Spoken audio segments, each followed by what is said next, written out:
Dear beloved community, good morning. Oh, in English. Dear beloved community, good morning.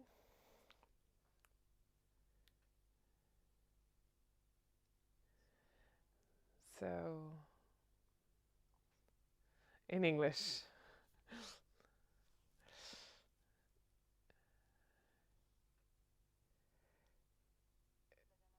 The last time I gave a talk for this assembly, it was freestyle.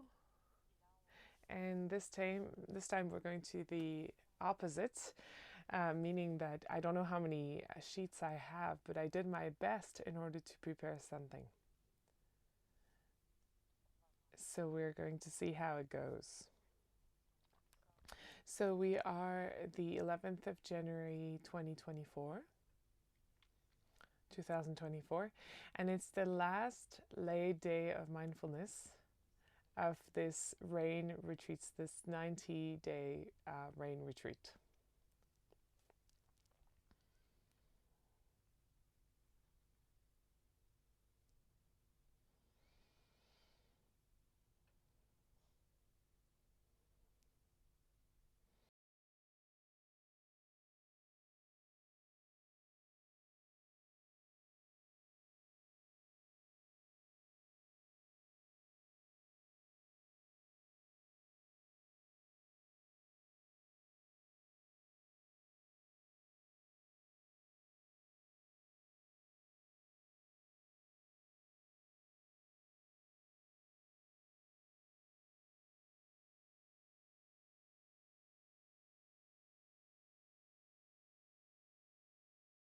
Okay, I don't really know where to start, so I'm just going to start.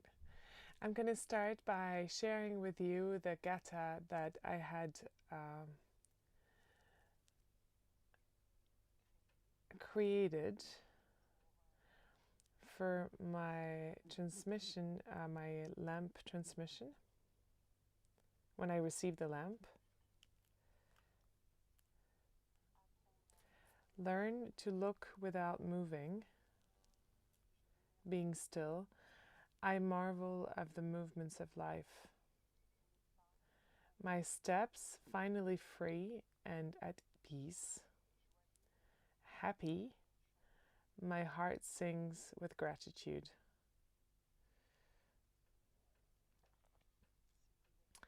It was a few years back, and thank God this gatha, it's still very, very valid. It's still very true today. Knowing, and like what I mean by this is that I'm still learning on a daily basis not to be reacting. The first sentence to learn to look in stillness. It doesn't mean to be not doing anything and to be passive, but as a matter of fact, it means to be in an inner action and to keep grounded and not to let ourselves carried away by what we can see, what I can see, but also what I can hear, what I feel, and so on and so forth, and also what I think.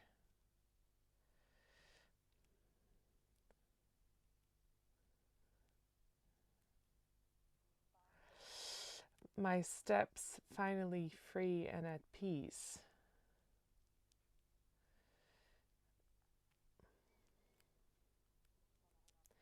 It would seem that, yeah, I finally arrived. The word finally free, finally, it means that there was an effort and that the effort is still there to be able to touch this freedom in each step, to touch this peace in each step. A peace that comes from the heart, a peace that comes from an open heart, open with gratitude, to be able to marvel of the essence of what's alive. And even if there is a bit of a tint of absurdity ingrained in it. Translation, you okay?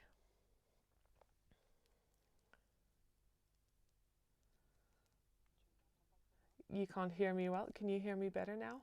Okay.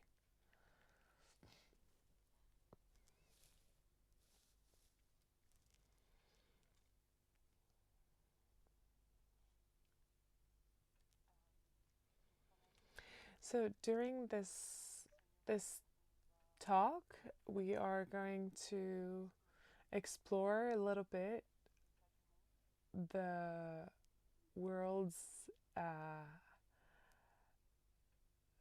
current temperature, current state, not at all its aspects. There wouldn't be enough time.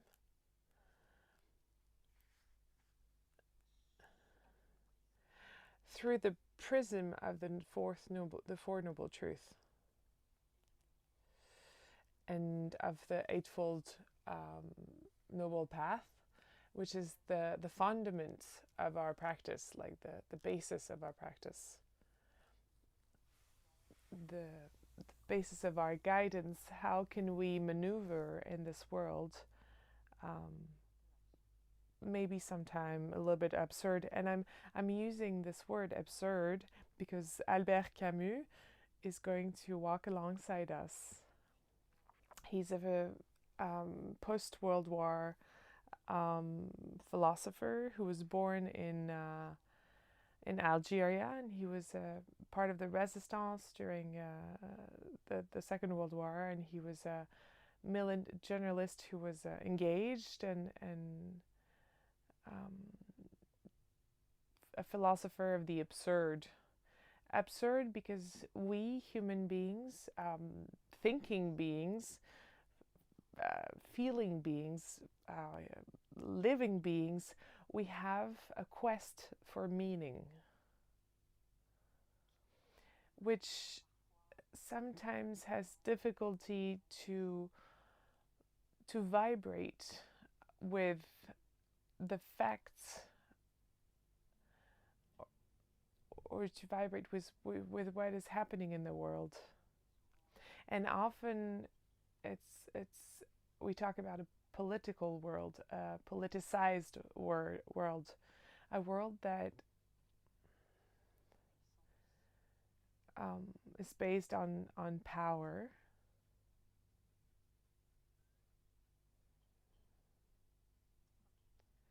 Okay, so I'm going to have to handle myself with all the papers.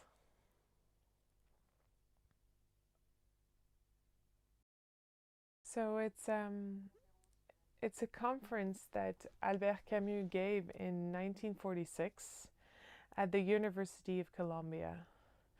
Albert Camus was relatively well known in the United States. And at the end of his discourse, of his talk, he says, sorry, D, you don't have the translation. I'm going to speak slowly. So he's talking to the American population just after the Second World War. Every time we will judge of France or any other country or any other question in terms of power, we will allow in the world an image of human. We will let in that image of man that ends to its mutilation, its amputation, and we will reinforce, we will feed the thirst for domination. So power and domination. Man is used as human in this context, in this quote.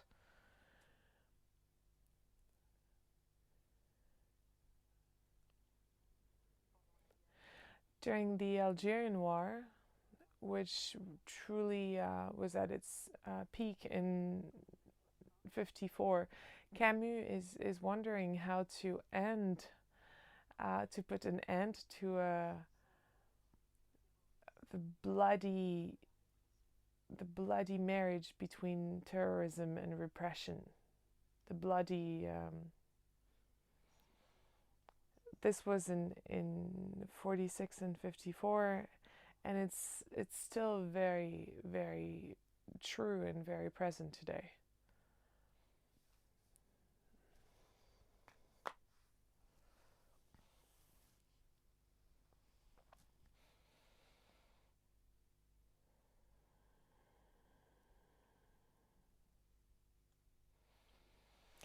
Camus is inviting us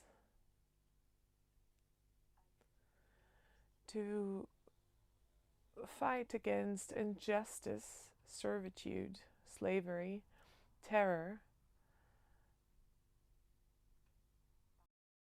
through thought and action.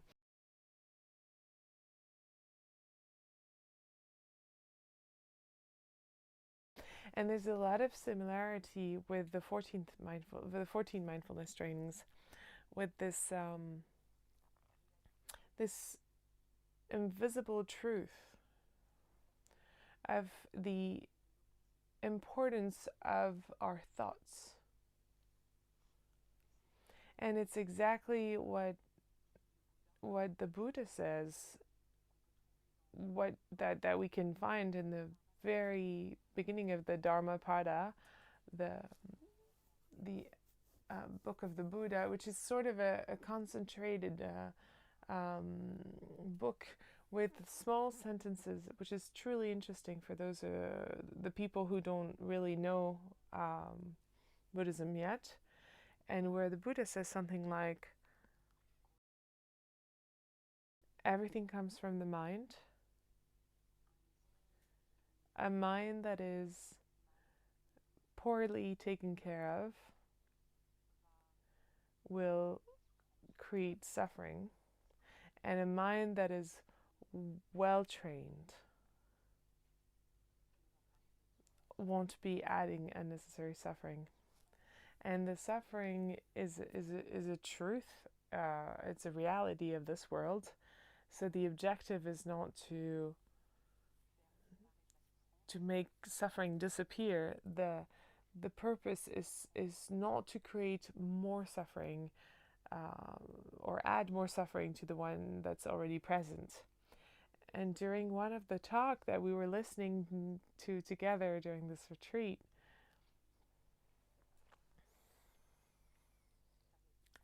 Tai said a lot of things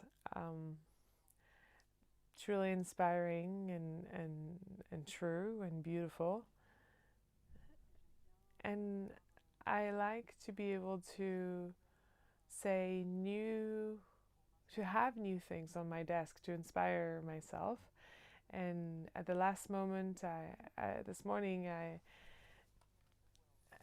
said, I'm going to take this with me, and it's in English. It says, right thinking heals the world.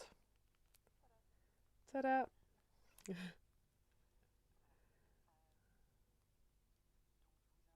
So I invite you, whether you are here as a resident or even where you're going to go back home, when you listen or you read something that's inspiring to you, do little things like that and change them. Except if there's truly something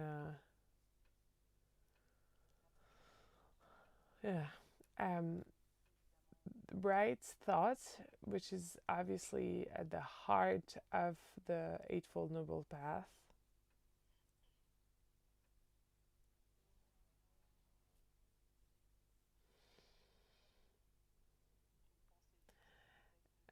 A right thinking that allows us to go beyond the absurd and to be able to maneuver this world, this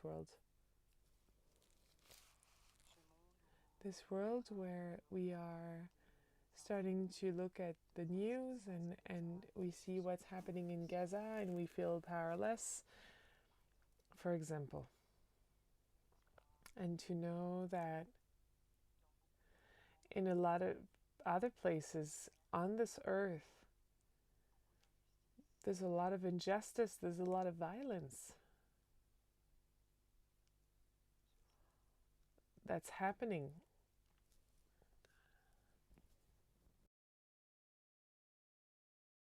When at the same time in our heart we have those values, this aspiration for a lot of us,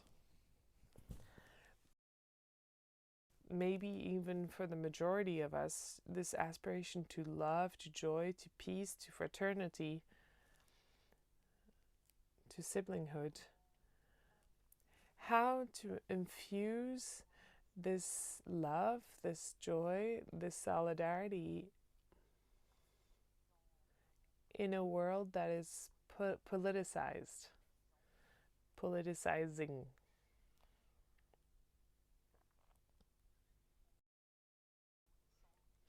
Or where it would seem that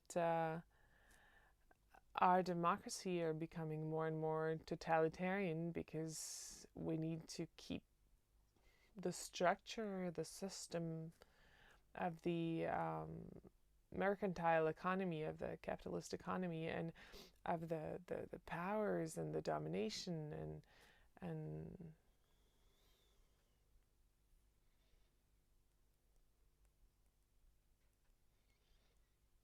the merchant economy.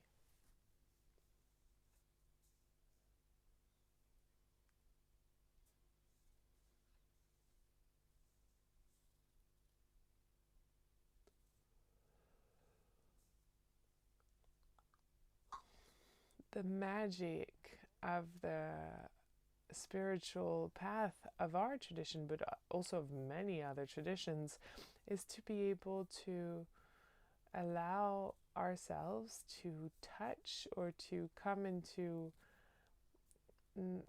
meeting, like to understand our inner behavior and how we act in the world and how do we react inside and outside of us.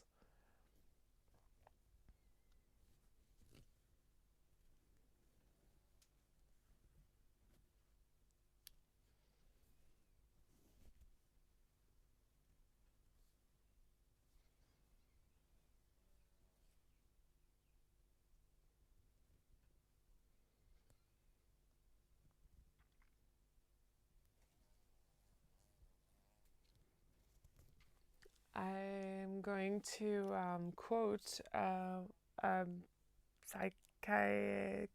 psychoanalyst and philosopher whose name is Cynthia Fleury, and who works a lot with, we're going to say, the psychiatric institution or health institutions, and also as a philosopher takes the time to think and to observe and to reflect on what's happening. And she reminds us that it's possible for every one of us to sublime, so that's the psychologic word, to our anger, our rage. You hear extension and rage, and to sublime it through action. And I kind of want to say that's a bit of what we're doing here. To be able to touch suffering, and our suffering specifically, but also, once we're stable, the suffering that's outside of us, and to be able to find skillful ways, this is a Buddhist term, to be able to sublime, to transform into action.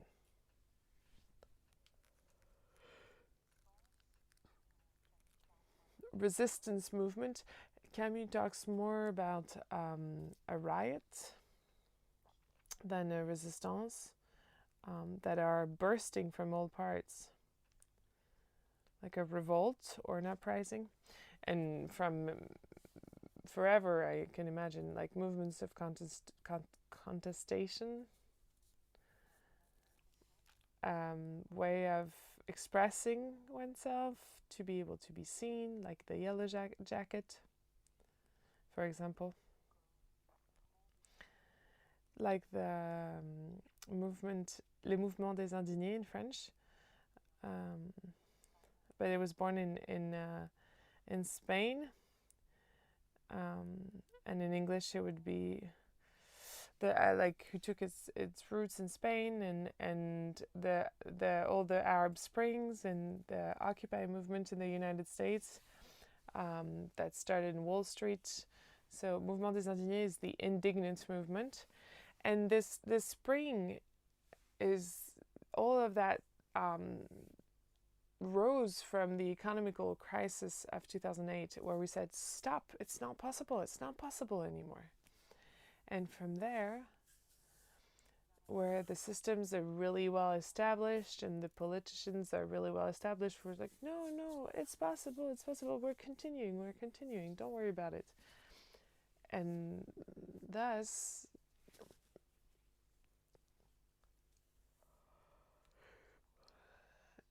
there's a small problem with the translation.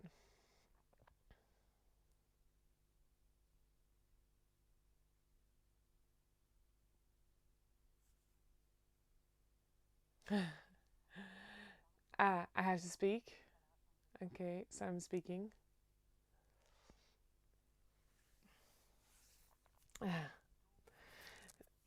And thus the repression, the violence that's rising more and more, and the tendency to be more and more in authoritarian mode, and this those totalitarian way that are, or these authorities that tell us, I have the truth. And we know that the truth is to be found in life, and Tai shares with us through the 14 mindfulness training, there are no absolute. And as soon as we're caught in a truth, imprisoned in a truth, the polarization, the just going back inwards and like just closing inwards, and we say you're wrong, then the meeting another and having a dialogue with another person, it becomes no longer possible.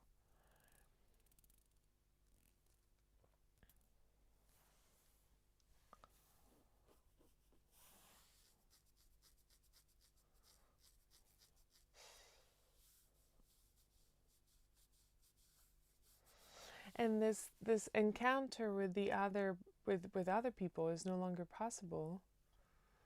And Camus is going to talk about perversions of values. We're no longer going to judge the actions or the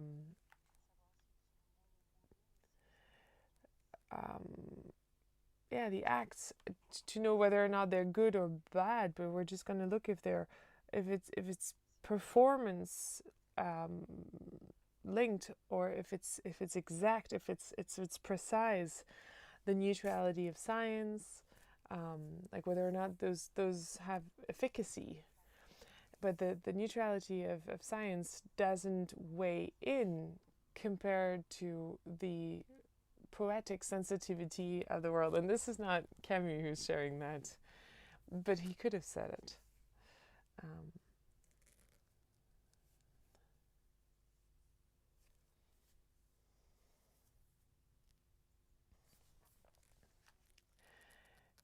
Civil disobedience and nonviolence.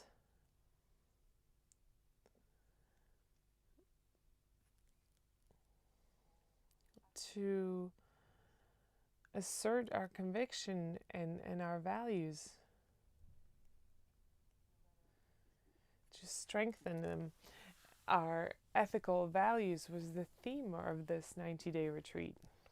Our values, our sacred values of love values, our friendship values, of peace, of comprehension, understanding, and forgiveness values.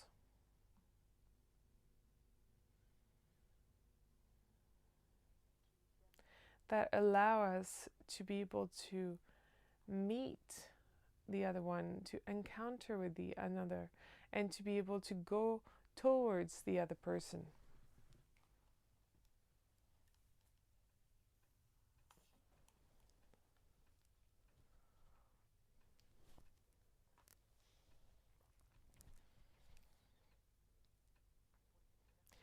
For the Francophone people, if you're interested to listen to Cynthia Fleury, there's a lot of her work on the internet.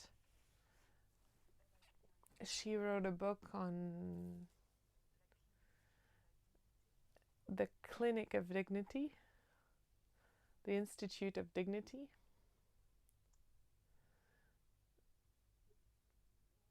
Or where she's using a term, she's using a new word, the groll. Groll. Where is it?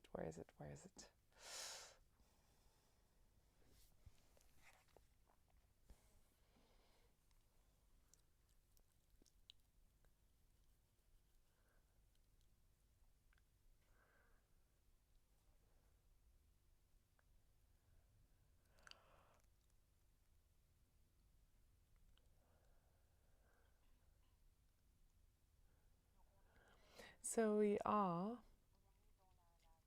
we are in the cartography or the landscape of the Four Noble Truths and of suffering today. How is it being expressed?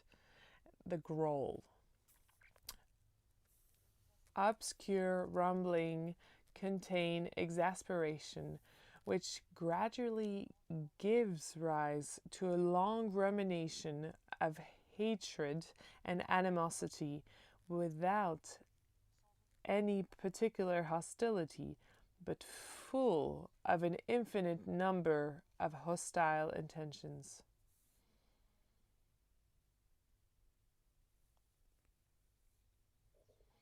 And this growl is giving birth to new syndromes. So apparently there's more than 200 new syndromes in the dictionary of medical health. So there's also sort of a merchandising, like a health business, but that's something else. It's another topic altogether. So one of the new syndrome, ready? In English, TIV, tendency for interpersonal victimhood.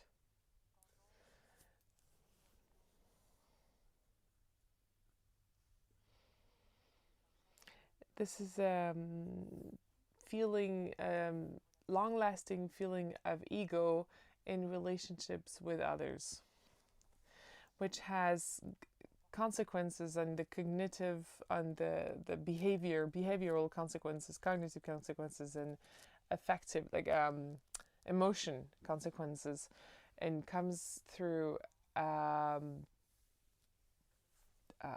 oversized need for recognition, like the ego, the manas, like it's me, I'm here, look at me. Exaggerated sense of recognition, a moral elitism or an absolutism, excessive absolutism, which gives birth to the polarization of the world. I am the guardian of the moral superiority, so I can just accuse others.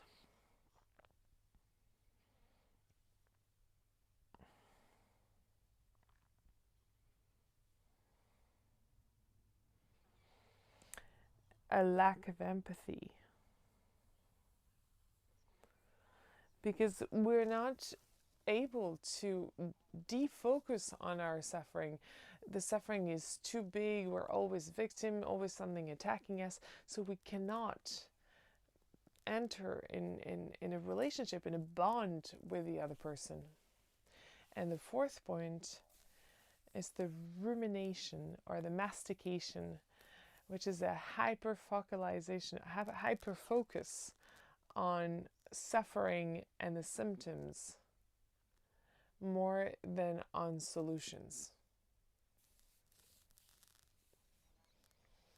And we get to a resentment, which is a construction of the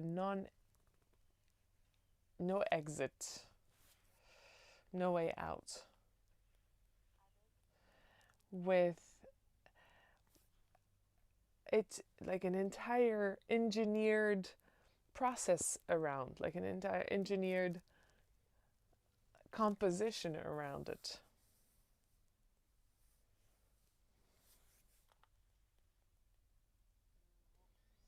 The wokeism in its emergence and its roots is a beautiful movement. But when we start digging in through cancel culture and I know it all and I know what's true and I know what's moral, then we're sidetracks, and it's no possibility to be able to meet the other person. As soon as the other person utter one word,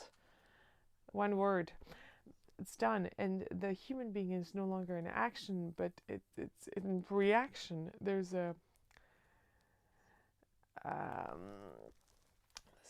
we're taking the essence of what morale is.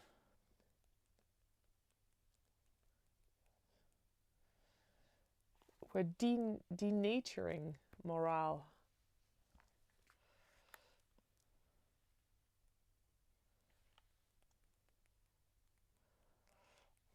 We're going to go with another philosopher, Martin BUBER, a philosopher of the 20th century, a philosopher of reciprocity, where actually the dialogue and the encounter with another person was something essential for him. It was at the core of everything, and he was also a father of the phenomenology, and he was a great thinker, even though he's less known than others. And when it comes to this encounter and the idea of not being able to have a true encounter through dialogue, when we are in this resentment and we think that we hold the truth, the sole truth, or where we point out an enemy, and as soon as the other one is an enemy, there's no space to meet and to speak and to exchange and to find a solution or to put an end to conflict.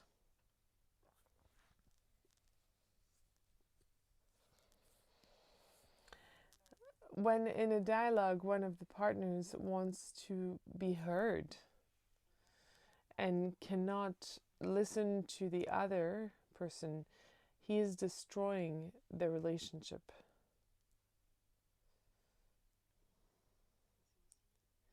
And it's also something that we can apply to ourselves. How do we listen to what's happening inside of us? Our emotions?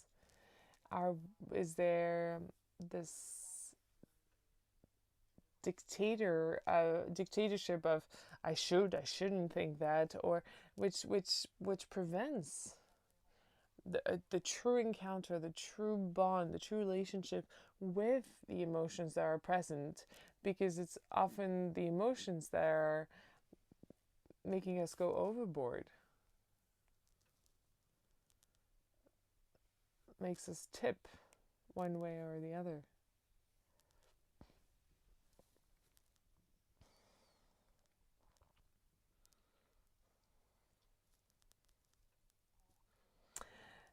So that in order for the interpersonal relationship to be happening, there's a need for a consented effort from both sides, an effort of love, of listening, of peace. You need an effort on both sides. that enables each I to lead the other out of the world of chosification. You no longer are an object, but you become a thou, a you. And the I and the you are meeting, are encountering. I can only be I if you are you. If you are an object, there is no true meeting. There's no true encounter. That's the philosophy of Martin BUBER, who has a very spiritual basis, because in this encounter of the you also meet the divine, and that's something else. But the I and the you, but you will tell me, but in Buddhism there is no I, there's no me, there's no not self, and it's absurd. It's the absurd. To learn to maneuver without instrumentalizing, without weaponizing or using the historical and the ultimate.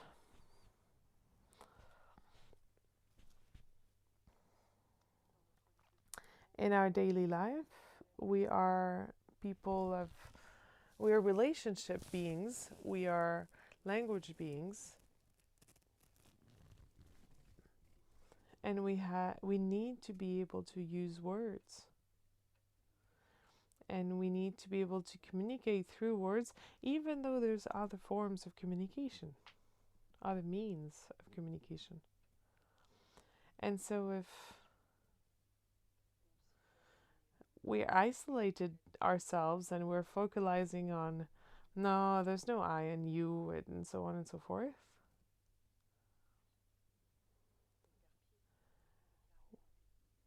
we lose all grounds with reality, and we lose our human condition, and what, as Camus would say,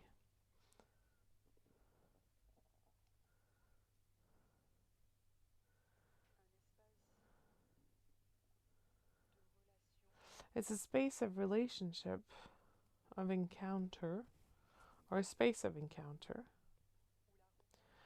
where the encounter between difference, contestations,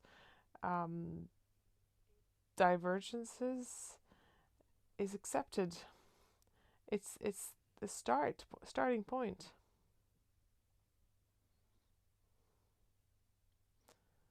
The spreads, everything's accepted. So we're going to listen to one sound of the bell, and I invite you to maybe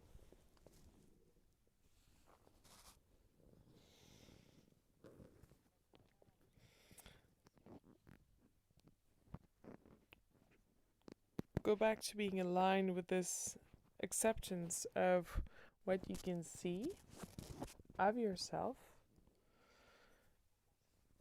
in your thoughts, which are maybe not all full of good intentions, filled with good intentions. On an emotional level, things that maybe you didn't want to see, would you realize that it's there? So to prepare this ground for acceptation, your ground inside of you, for you, that belongs to you, which would be the fundament to meet the basis to meet the other person. And that's exactly what we do on this path.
The future Buddha, Maitreya.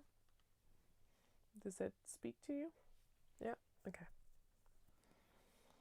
Maitreya, the Buddha of the future, Maitri, Metta, the Buddha of love, of kindness, of friendship. It's not the Buddha of understanding. It's not the Buddha of, of freedom. It's the Buddha of love. So it's an invitation for us all to truly look at this aspect of our life, this aspect of our sensitivity, to allow this kindness, this love,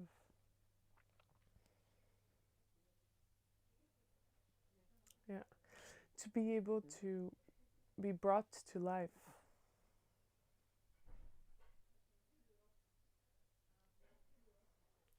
And to allow the reconciliation. The etymology of the word reconciliating is exactly that, to be able to unite, reunite, but also to reestablish friendship. So we're no longer in a binary logic. We are in a unifying, I don't know if that's the word, but inclusive, where there is a space to, an encounter space, or a space to meet that's made possible. And this meeting space, it becomes possible thanks to conditions, and these conditions for us human beings, it's to slow down, in opposite to speed, the speed of our modern societies, of the technical world, of the scientific world, of the things, of the objects, to be contrasted, or to be wed, maybe more than opposed, because we're actually not trying to exclude domains of our reality. The material reality is part of our lives, but we also have a spiritual dimension, otherwise we wouldn't be here. So in this spiritual dimension of relationship, of encounters, we need time to be able to live and feel what's happening, and understand what's happening.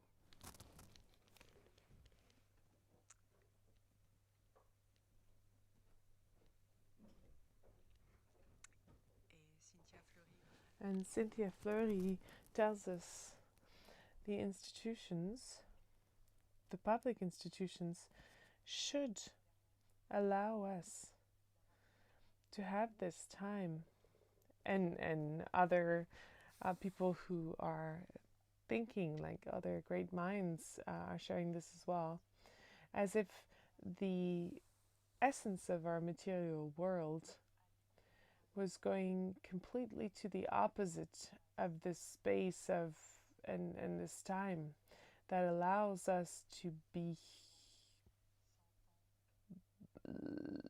living beings, feeling beings, and cosmic beings. And instead of that, we are beings who do, the repetition of the materialistic things.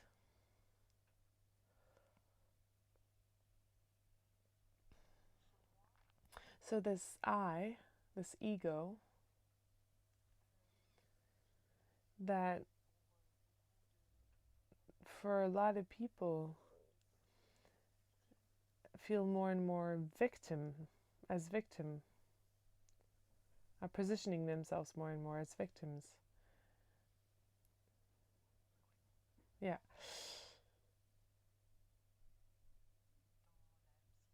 In psychology, there's a process of individualization, which is always in process. It's never done.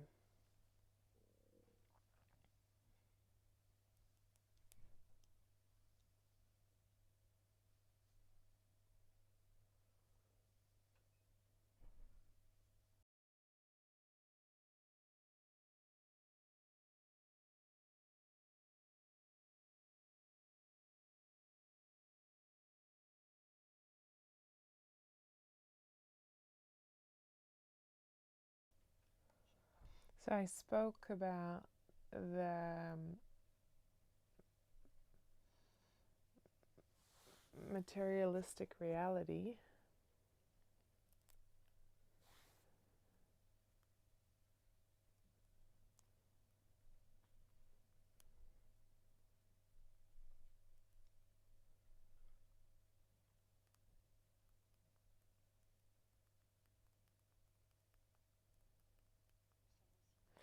We are also thinking beings. A reality, an intellectual reality, an intellectual truth.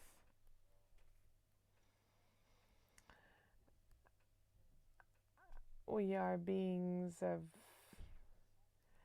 we're feeling beings, emotional reality, and we are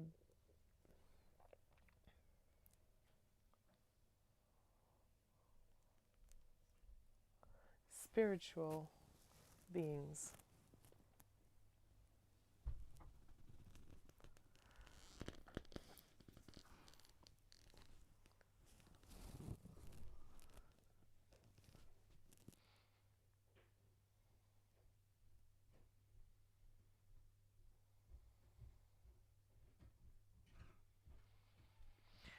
So we are in the thought domain, like the thought realm and the sensation realm, in contact with the material aspect of the world. I see, I feel, I listen. Emotions, feelings. I'm gonna. You put whatever you want. You understand whatever you want, but emotions essentially. And there we are in intuition, in the cognitive mode, direct cognitive mode.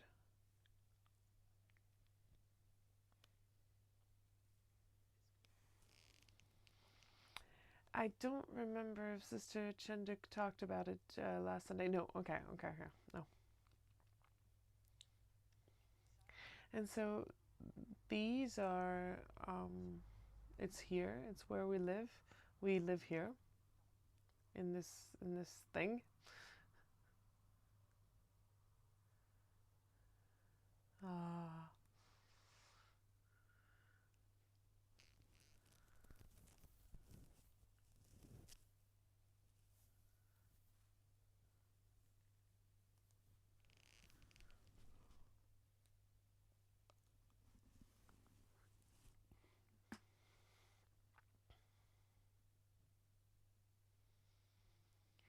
We are in the world of things, so we are in the philosophy of Martin BUBER, where the world is chosified, and I chosify you, and you become my object, my intellectual object.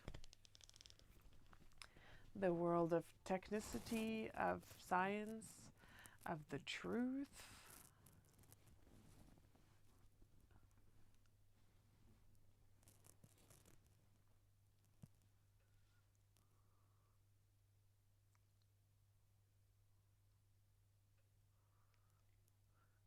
And here we are in the relationship realm, the relationship realm of the sacred,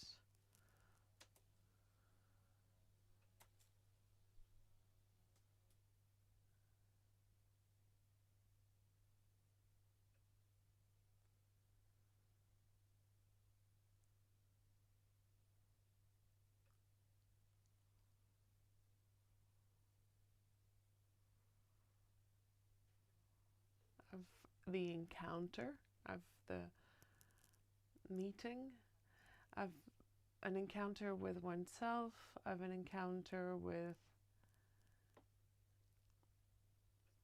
others.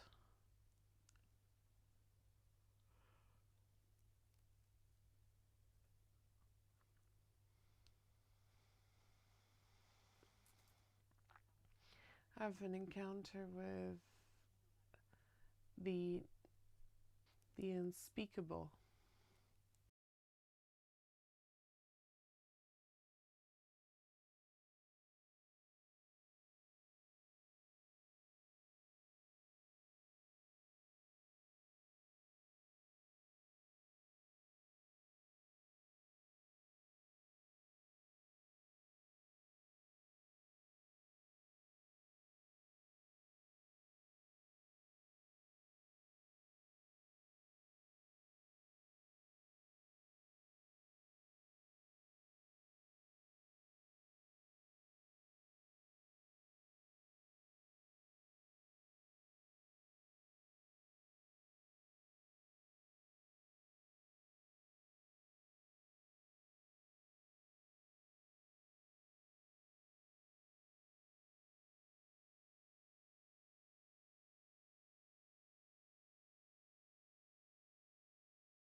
I kind of feel like I'm hidden by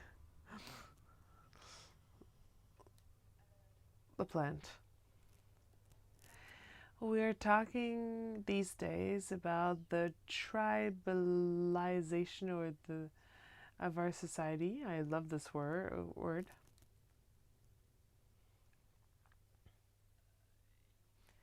And one of the obvious reason is the social network with the algorithm that are putting us in a loop. So with this digitalization of the world, without even talking about the AI, the artificial intelligence that's coming, it's promising, sarcastically.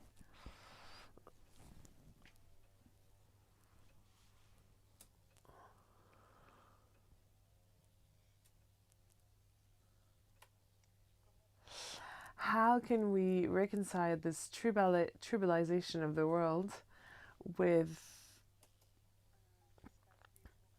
a democratic space, which is supposed to be a space of dialogue and of encounters? A space of dialogue, of encounter, where we accept differences and where we're trying to find solutions and to take collective decisions for the common well-being.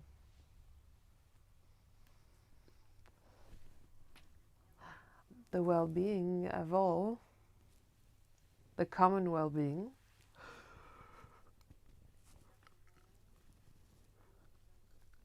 The common well-being of individuals, of nations,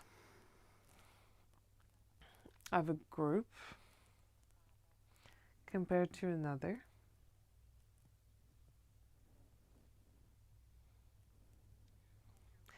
When the ego is feeling endangered, when Manas is feeling in danger,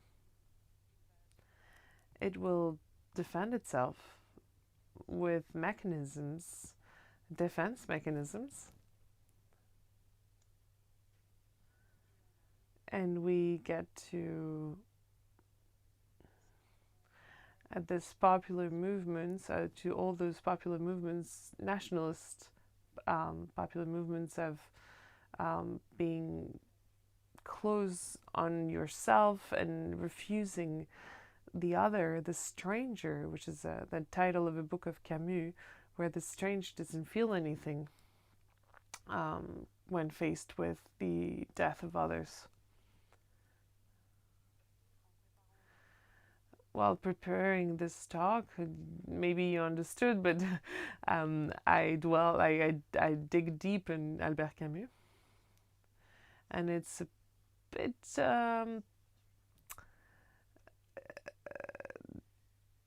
scary to see the similarities, and yeah, to see that history is repeating itself. And so to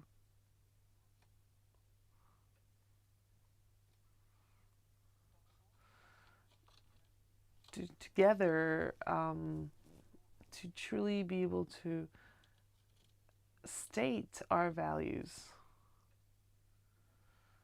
our poetical values, our sensitive values,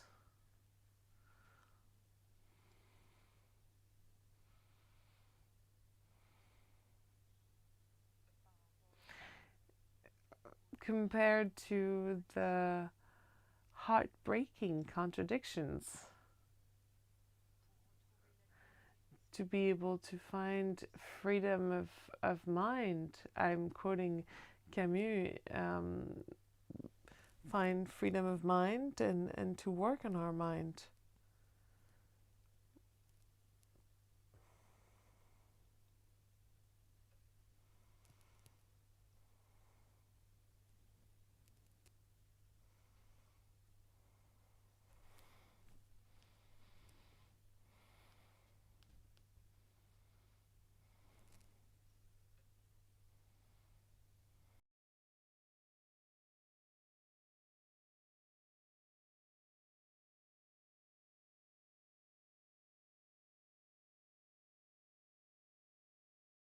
Is because, so Camus is a little bit pessimistic. Yeah, okay.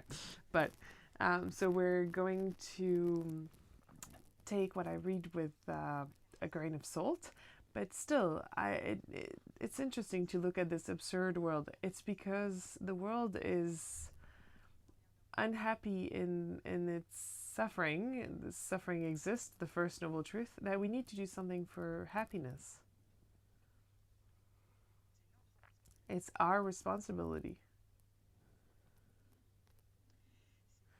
It is because the world is unjust that we need to fight for justice.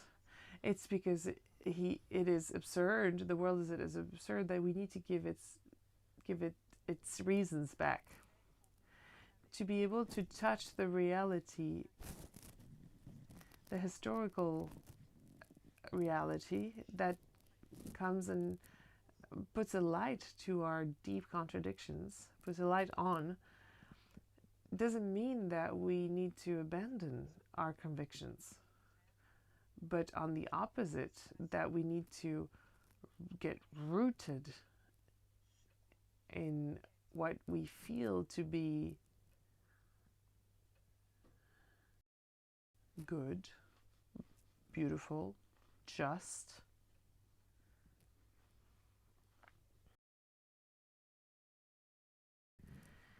and to distance oneself to the world of competition and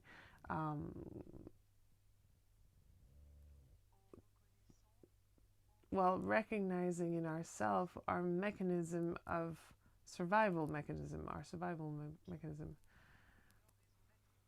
which have the reason to be and which are legitimate, because otherwise we would be like crushed and we would become slaves. So put distance between the world of competition and all of that, and it's a bit of a voluntary servitude.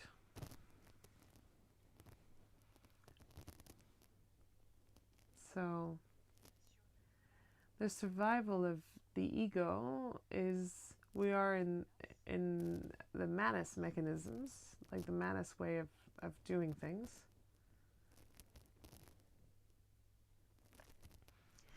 Manas, and it's many ways of doing things, of course not go where I know where I'm going to suffer, but more to seek happiness. After that, we're invited to look which type of happiness are they happinesses, ultimate happinesses, true happinesses, the second mindfulness trainings of the 5 mindfulness trainings, the true happiness, or is it like sensual pleasures? It's the search for power, of domination, where my ego work on one's ego, on our manas.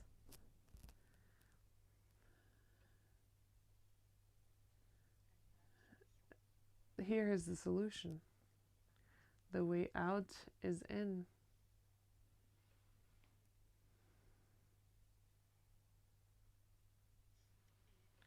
And so, in relationship, or when we talk about this domination,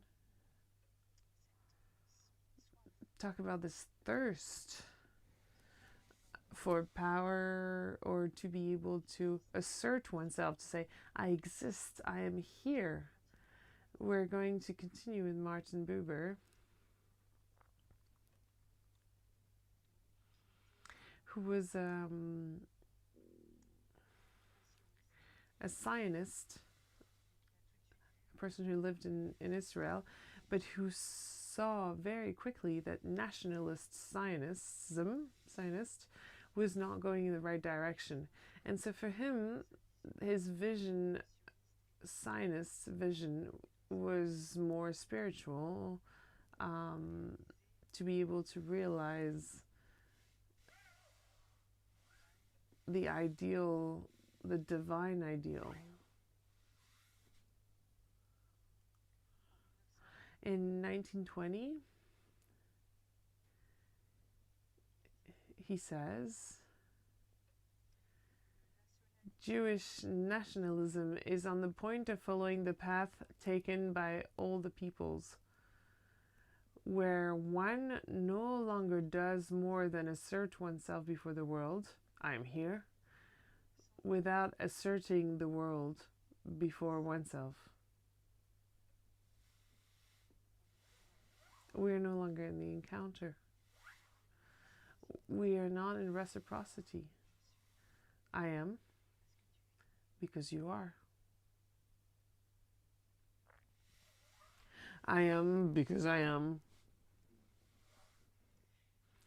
And Camus will say, I uprise, so I am.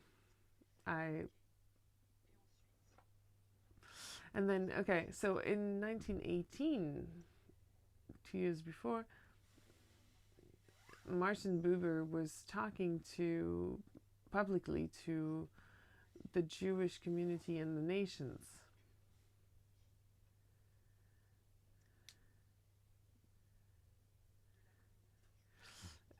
Of the Jewish community, he says, with this idea that the Palestinian earth will probably become a place for Jewish people, a land for Jewish people.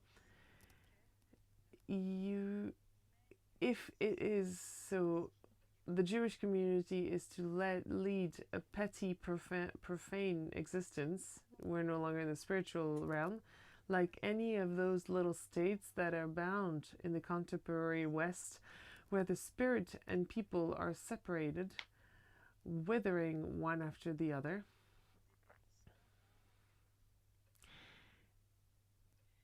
If it is a community where having takes the place of being, we are in possessions, the idea of possessing things, we are in the to have rather than to be, where mutual aid gives this like solidarity, help, gives way to mutual exploitation,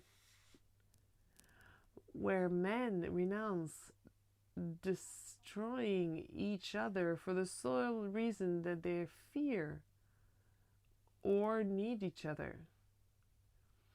It's perversions of values, as mentioned by Albert CAMUS. we're no longer doing things because we know it's good and it's the right thing to do and it's just, but just because we're afraid. So we are in a strategy of efficiency in a computing things. If a communal reality is established in Palestine only to join in the war of all against all, even if it declares itself neutral, in brackets, 1,001 times, then it will be crushed by the mechanisms of its intrigues. What is the foundation of our actions? What is the motor of our actions? The essence.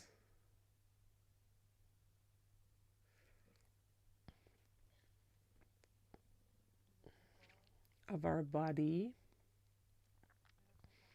of our speech, and of our thoughts. Action is karma, individual and collective.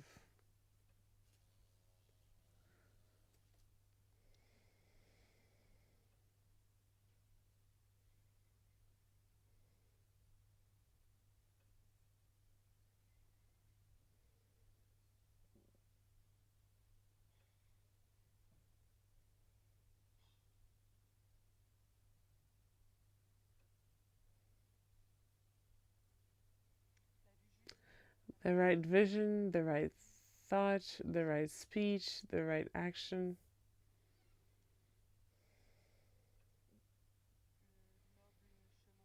The Eightfold Noble Path. The third Noble Truth.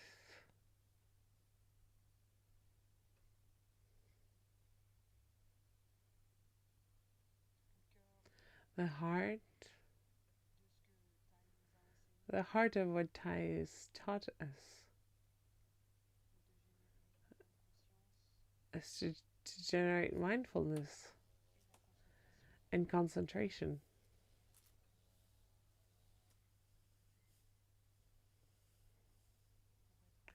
To be able to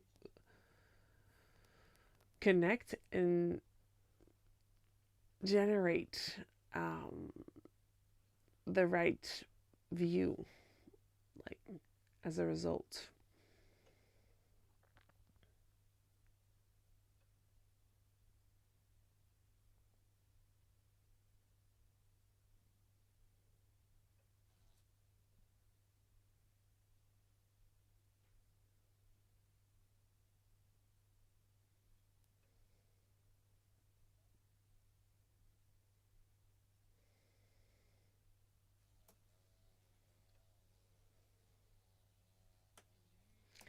A view that allows us to free our mind.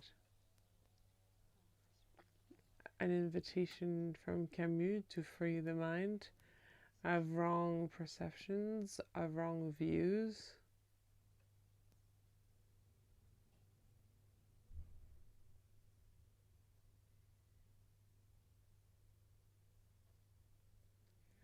A view that allows us to let go of this idea that I am separate of others.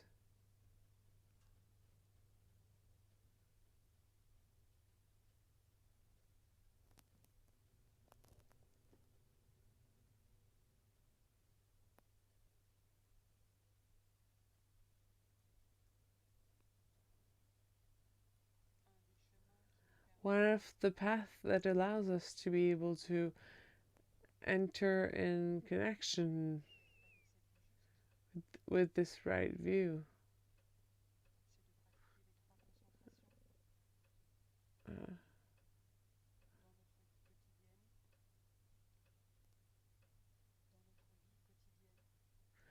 In our daily life, that's our daily life.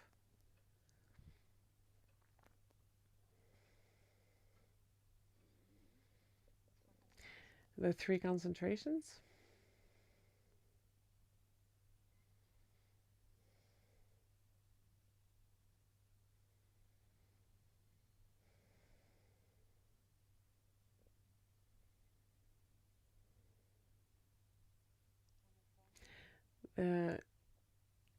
signlessness,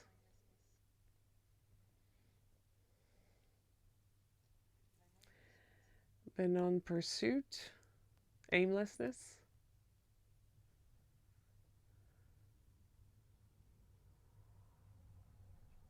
and vacuity. Vacuity of self as an entity, a separate entity, as ego dominating and powerful, and at the same time we're not going to fall into excess. We need a minimum of survival instinct.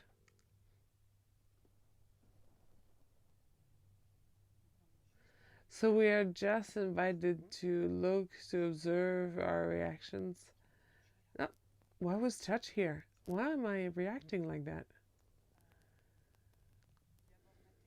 Albert Mate, a specialist of diction and of trauma, who actually went through Holocaust, lived through the Holocaust, shares with us. I'm going to see it in English because I looked a little bit at the translation in French, but it wasn't as good. And it's to be triggered. I don't know, to be tricked. I'm not sure, but I think that's what is used. You know, like the mindfulness. The words that we can't really translate. The meaning behind the word is hard. So is it okay? Is it okay? It's okay. It's okay, because we have practice. We want to. It's okay to be triggered because we have practice, and we have this quest for sense, for meaning. But if we start saying, like victimizing ourselves, saying, "Oh, I'm triggered. I'm triggered. I'm triggered." So it's okay to be triggered. It's an opportunity. It's a gift. And if we feel that we're fragile, we're weak, we take refuge in the Sangha. That's what the Sangha is here for.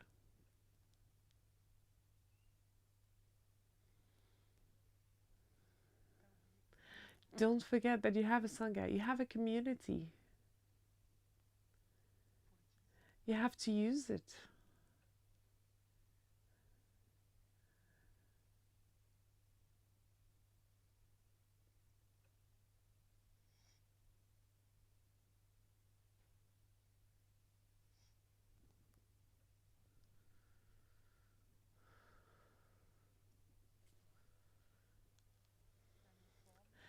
The signlessness, we cut it. The earth and oceans with lines. We say, okay, this is yours, this is mine, this is ours. We traced lines and we created shapes, geometrical shapes. And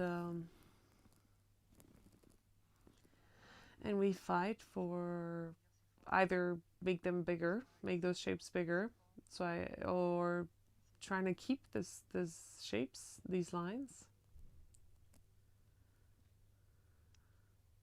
as they are, or trying to maintain an illusion of sanity.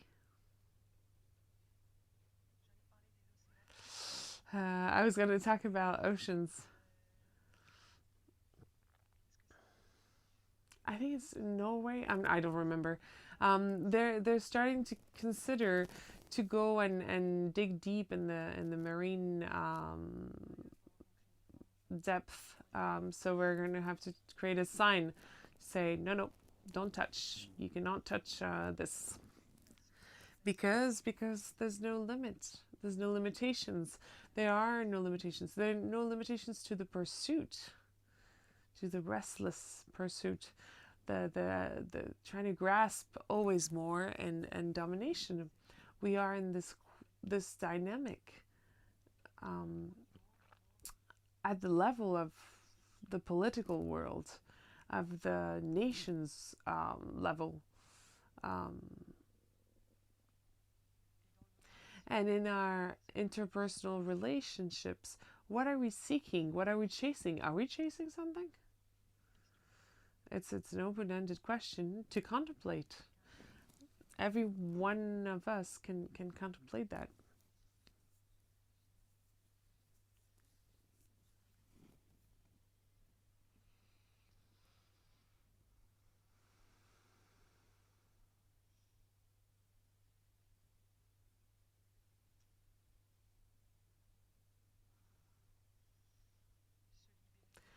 To be able to free ourselves from the three complexes: inferiority, superiority, and equality.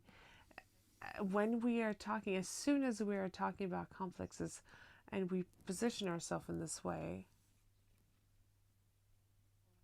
we are, of course, obviously in signs, in pursuit, in races, in comparison. Am I better? Am I worse? Are people okay to love me?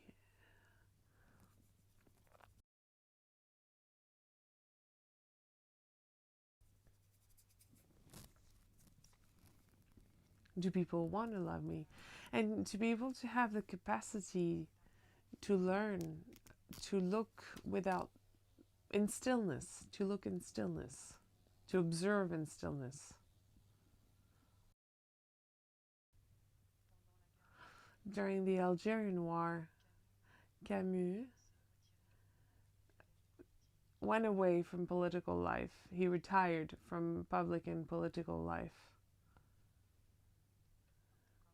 A little bit like during Vietnam War, where he had to choose a side, communist, anti-communist.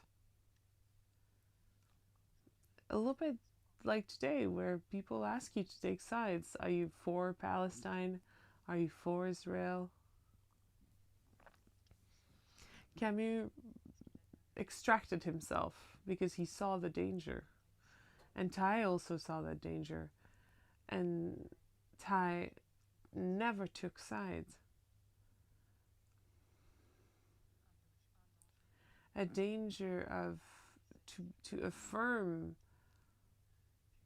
this dualistic view, this binarization of the world, this polarization of the world. And so Camus extracted himself and he retired in silence.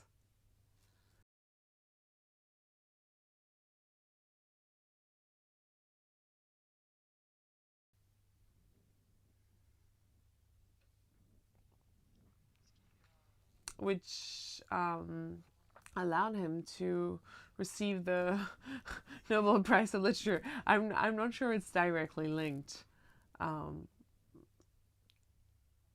but it didn't prevent him from receiving this prize and to be a source of inspiration,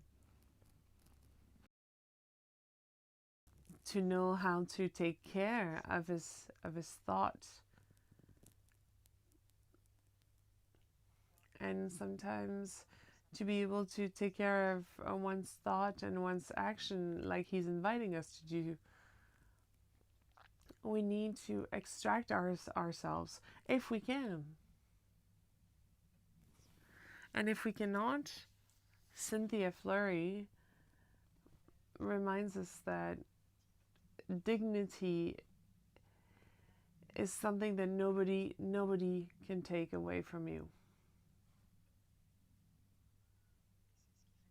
And that's the strength of the Palestinian people.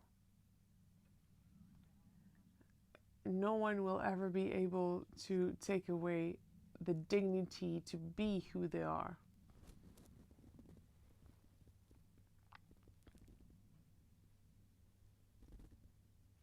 We're going to listen to One Sound of the Bell, and we're going to send our thoughts to them, and we're going to also send our thoughts to the Israeli people.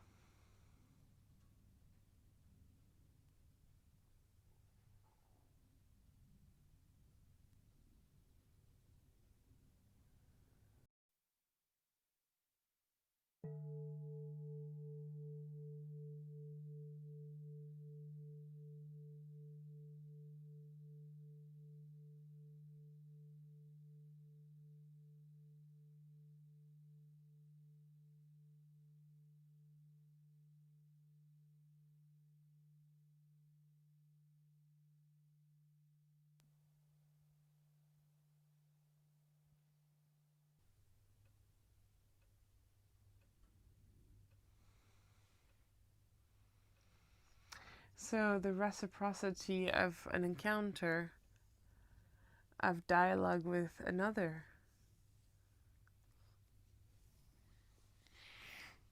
I don't remember how he says it. We need an effort,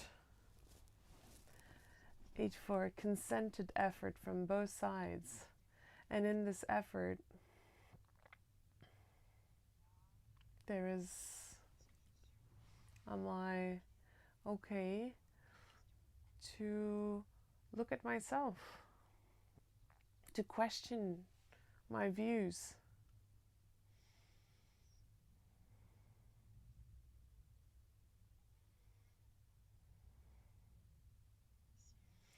If I am in an absolute, in an absolute realm in this retreat of 90 days, when many, many times Thai reminded us to be mindful that there's no absolute. There's no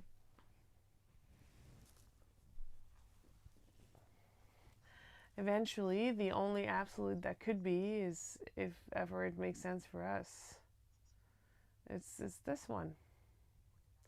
And it's beyond words that we cannot use it. We cannot use it to be able to convince with logic, the logos, because we're here.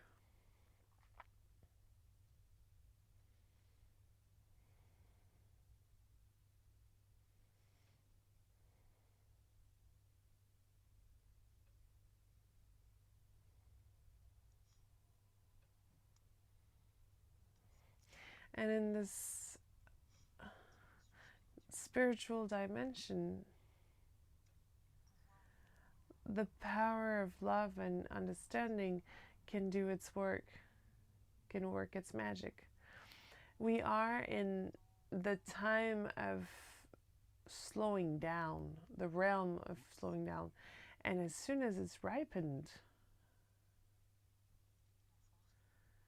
the strength of love and understanding can change everything.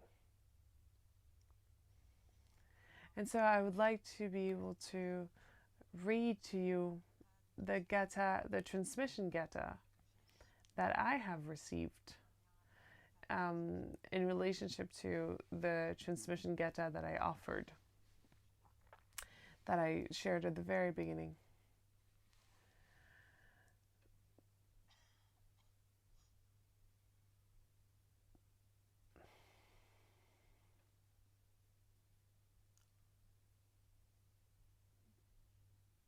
The power of love and understanding is like the spring's rain, beautifying Mother Earth. Life is music that we make together. The encounter, removing all ideas of you and me.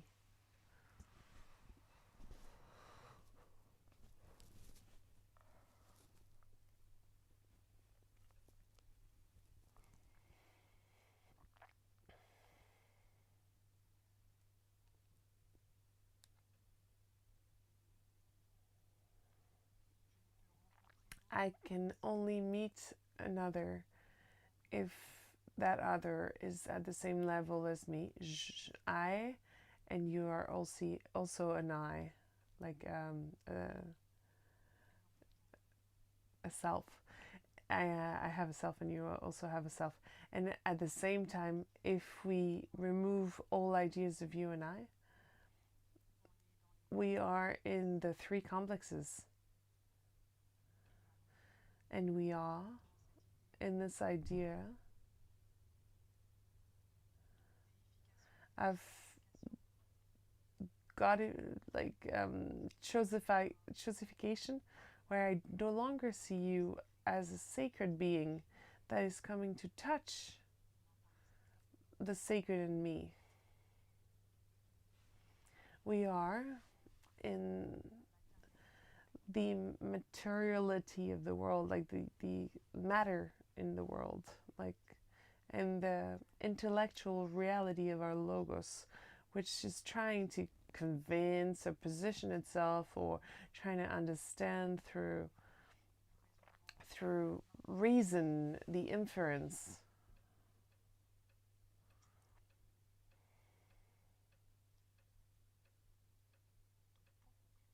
So in order to conclude, as a conclusion,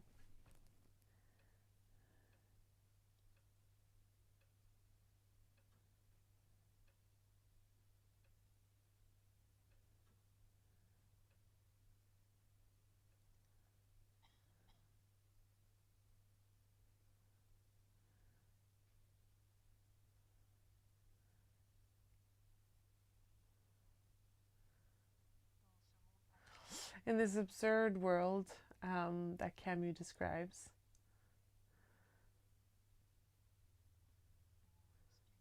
where the spiritual, the sacred, the world's poetry, the artistry, the artist,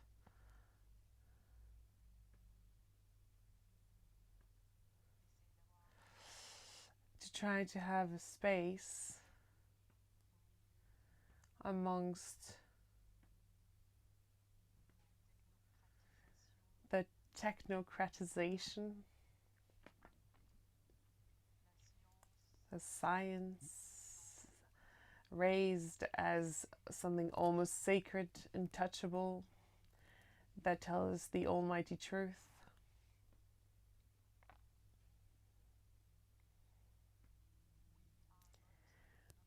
We are not numbers. It's a Palestinian movement of a Palestinian youth that is using words to share the stories, to share the beauty of what was the land in Gaza. We are not numbers. And it also applies to every one of us. When we realize that through our actions of the body, the mind, and the speech, we are in performance and in efficiency, are in the more and what are others are going to think of me, we stop, we breathe, and we're in offering our full presence and mindfulness and concentration, like present. And what do we have that's more beautiful than our heart, our true presence, our sensitivity to the world? That's what the world needs. So to be able to look our defense mechanism and our survival mechanism that are pushing us and making us want to react more than act. Maybe to recognize, perhaps there I'm positioning myself as a victim. How can I open myself? How can I trust? And this trust does not come from outside, it comes from within, and this inside is connected to the entire cosmos. We carry in every one of us a wisdom, an internal love that we can touch at every single moment through mindfulness with each step. As soon as we are truly, truly, truly present, we are connected to the beauty of the world, to the love, and at the same time to its absurdity. That doesn't make much sense. All of that doesn't make much sense. So even if we realize the absurdity of the world, to be able to anchor oneself and to affirm, to assert through our actions what we want to offer to this world, what we want to offer to our ancestors, to the world of today, and to the world of tomorrow.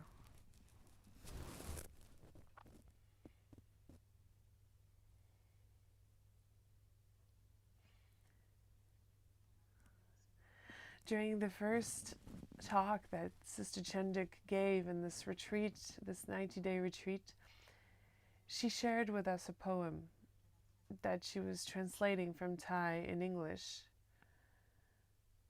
that she translated, and there's a sentence. So it was during the war, where Thai shares with us, when the mind is made up, the forces of violence cannot change it. When the mind is made up, the forces, so the thoughts that are linked to the heart, we're not in the intellect. When Thai speaks about the mind and thoughts, it's not the intellect, it's the heart. So when the spirit is made up, is decided, the strength of violence have no power to change it. And we go back to the idea shared by Camus, to fight against injustice, servitude, terror,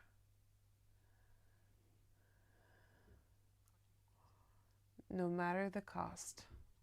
An idea that we find again in the 14 mindfulness trainings, again and again and again.